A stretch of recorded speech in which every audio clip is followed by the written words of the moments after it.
Hi friends, today we are going to discuss about database replication for reporting purpose using Snowflake. So in this topic I'm going to cover the brief introduction about automating table replication in Snowflake. Basically replication can be used for different purpose, but in this particular scenario the use case is like to replicate from the source database schema table information. We are going to push it to the reporting database schema for reporting purpose. Okay, so that is the main goal. So for that reason, that is the brief introduction what you're going to cover it, like what it does high level we are going to discuss in the script level. Okay, so now jumping into the second step, like what understanding the source and target schema. Basically I have already one source database called Snowflake_learning_db. That's a default schema when you create a Snowflake free trial account. So I'm going to use that database. Under that, like public schema, I'm having some sample tables that I'm going to consider for reading from the source side. Okay, and the second thing is I'm going to create a reporting database. Under that the source database public schema tables will be pushed it, and it will be prefixed with rpt underscore. Okay, and while I'm doing that, what I'm going to do it, I'm going to define a cursor called src underscore tab info. That cursor, it will as like a placeholder, it will keep all the table information from the Snowflake learning db public schema. That will be looped it as a third step. Okay, then so during the course of the time, what I'm going to do is, like, I'm going to define it in a SQL command statement to build a SQL to bind it to the dynamic SQL as the fourth step. Like what dynamic SQL basically it does, like it will instead of like in the procedural way, right, like you cannot directly invoke DDL commands. To overcome that, we are using a dynamic SQL. So for that reason only we are using a dynamic SQL using execute immediate. Okay, so that, as I mentioned before, SQL underscore command variable is going to hold the information of DDL command. Okay, so I'm going to walk you through when I'm actually implementing. So this is a brief about the step 4. Okay, okay, so then the step 5, like during the execution in the for loop after dynamic SQL everything, right, what we are going to put one additional begin and end block to manage the success and failure scenario. Like when you are running first time, the table is not there in the target replication schema report schema report database. Like whereas like if you run it repeated time, right, the table already exists. We don't want to end up reinserting recreating the table, correct, to handle the failures. So in the exception block we are capturing into failure cases, and the successful cases it will be captured as well. So for that reason we have created a process log table. It will be the success and failure tracked into process table during the replication. So that's what the capturing exception with the when other block it is handled. I'm going to walk you through. And so yeah, so the handling error gracefully, in the sense like when other blocks, the SQL error message will give you the clear picture what exactly the error. It can be the table already exists or different errors, like all general errors or unhandled exception will be captured under other exception block. Okay, now let's get into how it's going to work it. Like, okay, so this is the program flow whatever I've explained just before.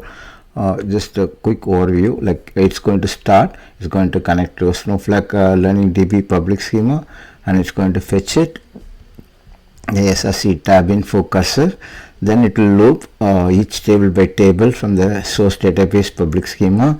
The dynamic SQL will be built, SQL command, it will be executed, and if it is success, it will go success as a record insertion in the process log table. Otherwise failure with a failure error message will be captured for our recording purpose. Okay, once all the tables process, the loop will end and it will finish the whole process. That's it. Okay, let's jump into implementing the replication process. Okay, let me open a new SQL file session. So now I already have a source database like I mentioned.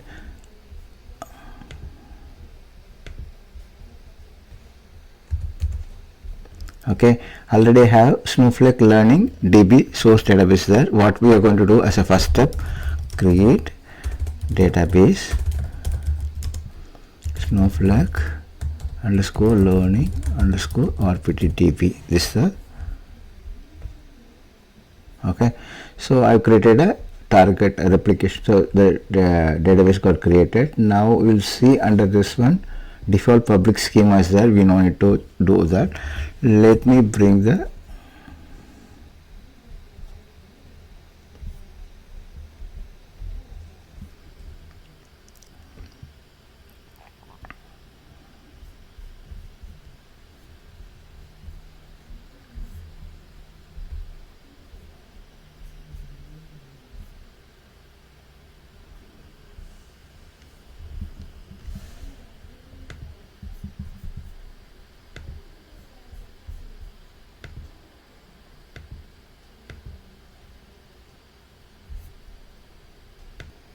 okay. So now I'm going to as we created already Snowflake Learning report DB database for replication purpose. Under that database I'm going to create a process log table before we are executing the actual script.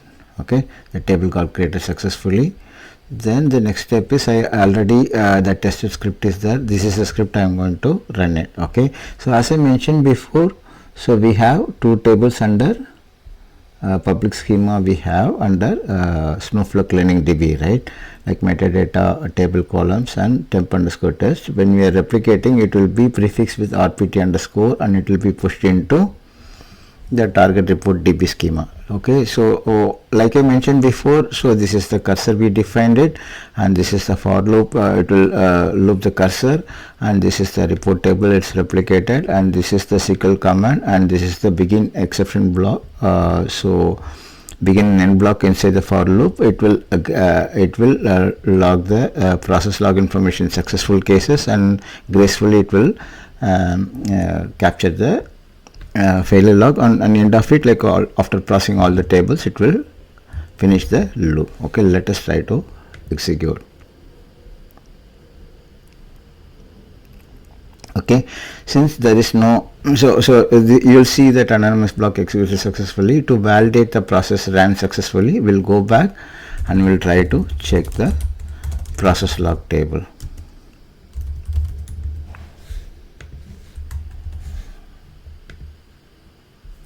You see, so the report underscore temp test have been successfully created. Since it is success, there is no error message recorded. So and similarly the second table also, it's peacefully created, okay, from the source schema. If I rerun the same script again, we can see that the error log captured successfully, since the table is already exists in the target report database, correct? You see that the failure, and you can see the reason for failure also here, the error table creating. Okay, so this is about the quick replication idea behind the source database to report database, how to create a database with the public schema and the process log table, everything we discussed, like I mentioned, step-by-step manner.